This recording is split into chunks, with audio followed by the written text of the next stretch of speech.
ಕೃಷ್ಣ ಅಡುಗೆ ಮನೆಗೆ ಸ್ವಾಗತ ಫ್ರೆಂಡ್ಸ್.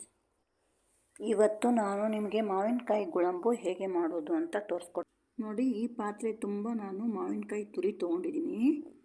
ಆ ಮಾವಿನಕಾಯಿ ತುರಿನ ಒಂದು ಪಾತ್ರೆಗೆ ಹಾಕ್ತೀನಿ. ಅದೇ ಪಾತ್ರೆಗೆ ನಾನು ಸಕ್ಕರೆ ಹಾಕ್ತಾಯಿದ್ದೀನಿ ನೋಡಿ. ಇವಾಗ ಮಾವಿನಕಾಯಿ ತುರಿ ಯಾವ ಪಾತ್ರೆಯಿಂದ ತೊಗೊಂಡಿದ್ದೀನೋ ಅದೇ ಪಾತ್ರೆಯಿಂದ ನಾನು 3 ಸಾರಿ ಸಕ್ಕರೆ ಹಾಕ್ತಾಯಿದ್ದೀನಿ ನೋಡಿ. ಒಂದು ಬಟ್ಲಿಗೆ ನಾವು 3 ಬಟ್ಲು ಸಕ್ಕರೆ ಹಾಕಬೇಕಾಗತ್ತೆ. 3 ಪಾತ್ರೆಯಷ್ಟು ನಾನು ಸಕ್ಕರೆ ಹಾಕ್ತಾಯಿದ್ದೀನಿ.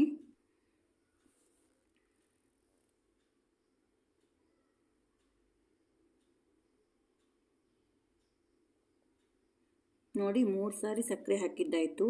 ಇವಾಗ ಚೆನ್ನಾಗಿ ಮಿಕ್ಸ್ ಮಾಡೋಣ. ಚೆನ್ನಾಗಿ ಎಲ್ಲ ಕಡೆ ಮಿಕ್ಸ್ ಮಾಡೋಣ.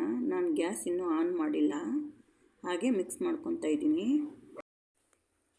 ಈ ಥರ ನಾವು ಗ್ಯಾಸ್ ಆನ್ ಮಾಡ್ದೇ ಚೆನ್ನಾಗಿ ಮಿಕ್ಸ್ ಮಾಡಿಬಿಟ್ಟು ಅರ್ಧ ಗಂಟೆ ಮುಚ್ಚಿಟ್ಬಿಡೋಣ. ಏನು ಗ್ಯಾಸ್ ಆನ್ ಮಾಡ್ದಂಗೆ ಹಂಗೆ ಮುಚ್ಚಿಟ್ಬಿಡೋಣ.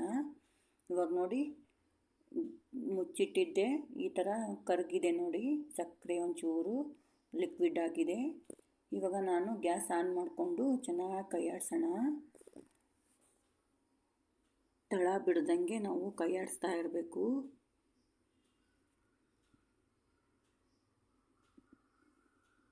ನೋಡಿ ಏಲಕ್ಕಿ ಪೌಡ್ರ್ ಹಾಕ್ತಾಯಿದ್ದೀನಿ.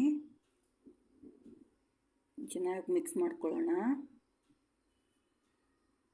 ಯಾಕೆಂದರೆ ನೀವು ಕೈ ಬಿಟ್ಟರೆ ತಳ ಹಿಡಿಯೋ ಚಾನ್ಸಸ್ ಇರುತ್ತೆ. ಅದಕ್ಕೆ ಕೈ ಬಿಡ್ದಂಗೆ ಕೈಯಾಡಿಸ್ತಾ ಇರಬೇಕು.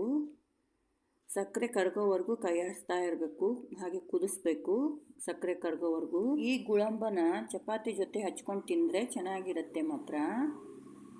ನೋಡಿ ಹಾಗೆ ಕೈಯಾಡಿಸ್ತಾ ಇದ್ದೀನಿ.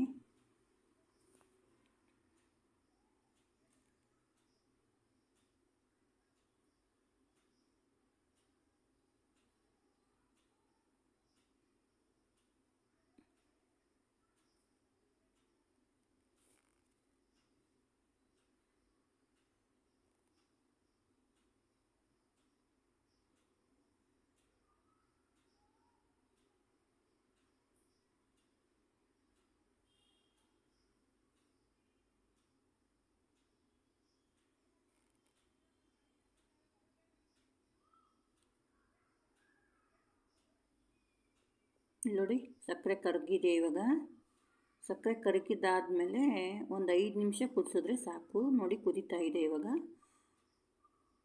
ಈ ಥರ ಕುದಿಯುವಾಗ ನಾವು ರೆಡಿ ಆಗಿದೆ ಅಂತ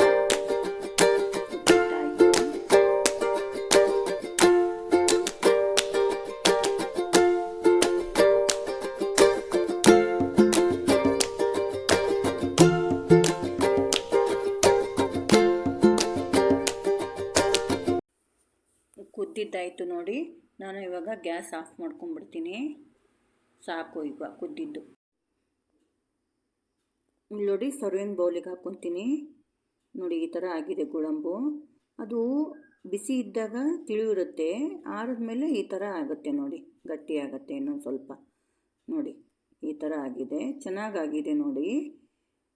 ನೋಡಿ ಗುಳಂಬು